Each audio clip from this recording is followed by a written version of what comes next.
Bonjour, c'est Sophie du blog mamanradieuse.com. Bienvenue dans cette vidéo.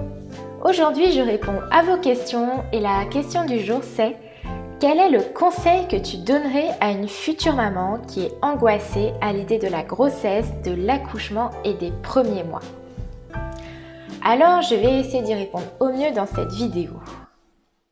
Lorsqu'on va devenir maman, il est tout à fait normal d'avoir des craintes et des angoisses. D'ailleurs, récemment, j'étais avec une amie enceinte de 12 semaines, il me semble, et elle me disait faire pas mal de cauchemars et d'avoir des pensées négatives. Elle se posait mille et une questions du genre et si je fais une fausse couche, et si j'accouche trop tôt, et s'il y a un problème avec le bébé. Bon, ces questions sont tout à fait légitimes, mais sachez que avec les si, on pourrait refaire le monde. Bien sûr, il est difficile de ne pas s'inquiéter lorsqu'on va devenir maman à un moment donné.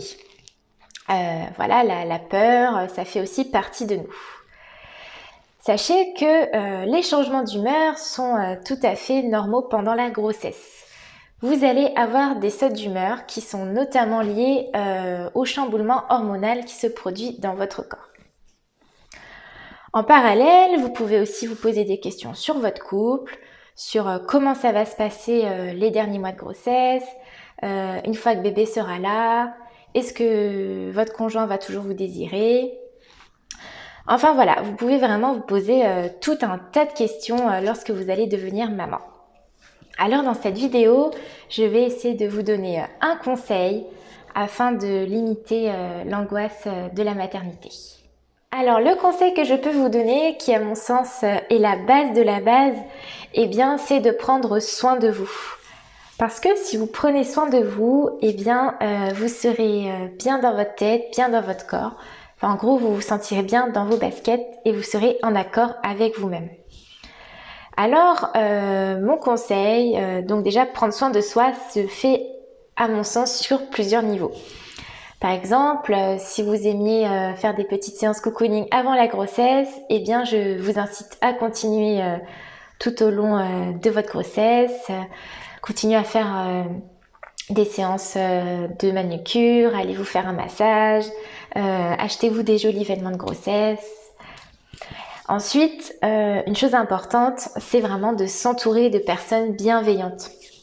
Entourez-vous donc de personnes qui vous apportent et qui vont être d'un soutien lors de votre grossesse, parce que malheureusement, il y a encore des personnes qui aiment un peu casser les gens et raconter des histoires du genre bah voilà, un tel a fait une fausse couche, alors tu devrais peut-être éviter de manger ceci, éviter de manger cela. Enfin, vous voyez vraiment ce que je veux dire, vous entendrez toutes sortes de choses, alors si vous le pouvez, essayez de vous mettre dans votre bulle avec votre conjoint. De plus, si vous aimez par exemple faire du yoga, de la méditation, eh bien sachez que ce sont de très bonnes activités à exercer pendant la grossesse. Par exemple, le yoga va vous permettre d'avoir une meilleure connaissance de votre corps, mais aussi de travailler sur votre mental et la respiration. Il en est de même pour la méditation et en plus de travailler sur votre mental et de limiter le stress, eh bien la méditation permet de renforcer le lien avec votre bébé. Une dernière chose, donc plus vous serez informé grâce aux cours de préparation à l'accouchement, à la naissance et à la parentalité, mieux vous vous sentirez en confiance pour le jour J. Alors mon conseil est aussi de choisir une sage-femme avec qui vous vous sentez vraiment à l'aise, que ce soit pour échanger, pour discuter. Et ce qui peut être bénéfique pour vous, c'est vraiment d'élaborer tout un projet de naissance avec elle. Puis arrivé le jour J, vous allez voir, plein de nouvelles questions vont se présenter à vous. Est-ce que je suis vraiment prête à être maman? Est-ce que je vais réussir à m'occuper de mon bébé? Est-ce que je vais réussir à l'allaiter?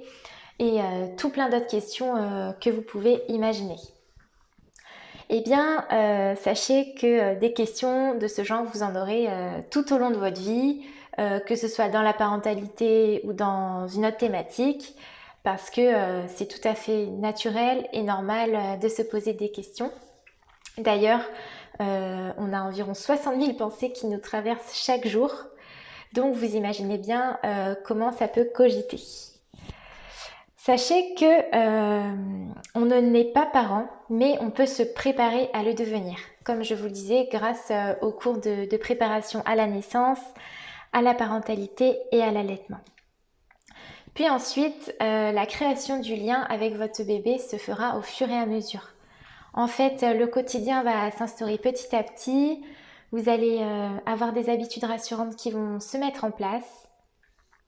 Et je l'espère également que le papa sera là pour vous épauler et pour vous soutenir, que ce soit dans les bons moments comme dans les moments qui s'avèrent un petit peu plus difficiles. Voilà, donc vraiment, mon conseil, c'est de vous faire confiance, d'avoir confiance en votre bébé, car vous êtes la personne qui le connaît le mieux. Alors, au fur et à mesure, vous allez réussir à trouver cet équilibre entre vos besoins, ceux de votre enfant et de votre conjoint. Merci d'avoir regardé cette vidéo. En tout cas, j'espère vous avoir aidé et avoir répondu à la question.